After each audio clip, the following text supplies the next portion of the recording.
আসসালামু আলাইকুম বন্ধুরা, আশা করি সকলেই ভালো আছেন। বর্তমান সময়ে প্রতিদিন নিউজে দেখা যাচ্ছে যে বাংলাদেশের কোনো না কোনো অঞ্চলে বর্জ্যপাত দুর্ঘটনা ঘটেই চলছে। তো জন্মমৃত্যু আল্লাহর হাতে, তারপর আমরা যদি কিছু বিষয় মেনে চলি তাহলে হয়তো এই দুর্ঘটনা থেকে কিছুটা রেহাই পাওয়া যেতে পারে। তো বন্ধুরা, চলুন শুরু করি। বজ্রপাতের সময় করণীয় এবং বর্জনীয় কিছু বিষয় নিয়ে আপনাদের সাথে কথা বলবো। বজ্রপাত ও ঝড়ের সময় বাড়ির দাতব কল, সিঁড়ির দাতব রেলিং, পাইপ ইত্যাদি স্পর্শ করবেন না। প্রতিটি বিল্ডিং এ বর্জ্য দণ্ড স্থাপন নিশ্চিত করুন।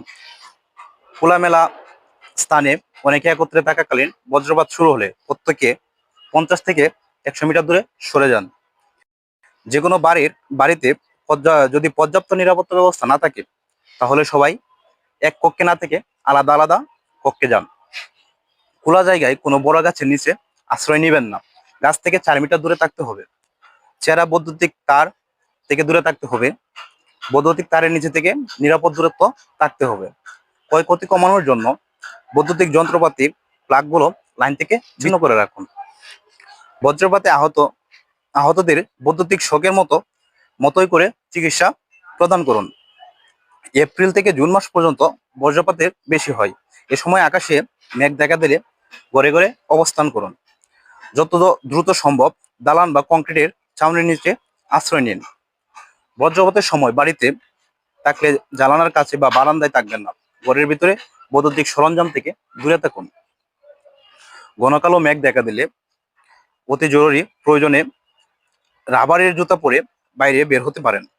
উঁচু গাছপালা, বৈদ্যুতিক খুঁটি, বৈদ্যুতিক তার, দাতব খুঁটি, মোবাইলের টাওয়ার ইত্যাদি থেকে দূরে থাকুন। বজ্রপাতের সময় খোলা জায়গায়, মাঠ বা উঁচু স্থানে থাকবেন না। কালো মেঘ দেখা দিলে নদী, পুকুর, ডোবা, জলাশয় থেকে দূরে থাকুন।